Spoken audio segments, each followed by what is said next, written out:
Ready பண்ணிட்டே போவான், அந்த வெற்றி அவனுக்கு கிடைக்காது. வேலையில இருப்பான்னு நினைச்ச ஜாப் வந்து கிடைக்காது, அந்த போஸ்டிங் கிடைக்காது. இல்ல வந்து பாத்தீங்கன்னா வந்து எல்லா தகுதியும் இருந்தும் தகுதிக்கு நிலையான அந்த வாய்ப்புகள், அந்த வெற்றிகள் கிடைக்காது. காரணம் என்ன? பிதிர் தோஷம்.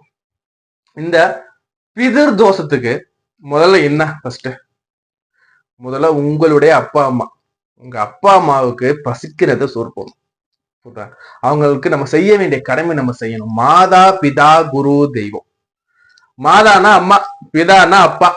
இந்த அம்மா அப்பாவுக்கு நம்ம எந்த அளவு நம்ம செய்யறோமோ அந்த அளவு பார்த்தா வந்து இந்த பிது தோஷம் குறையும். அடுத்தபடியா குல தெய்வம், நம்மளுடைய குலத்தை காக்கின்ற குல தெய்வம். இந்த குல தெய்வத்துக்கு நீங்க எந்த அளவு அர்ச்சனை ஆராதனை எந்த அளவு நீங்க வந்து ஈடுபாடு நீங்க செய்யறீங்களோ அதுக்கேற்ற மாதிரி இந்த பிதிர் தோஷம் குறையும். சார் இந்த பிதிர் தோஷம் எனக்கு வந்து புத்திரபையை தடுக்குமா சார்? நான் கண்டிப்பா தடுக்குங்க சார். அவங்களோட வம்சம் தானே சார். நான்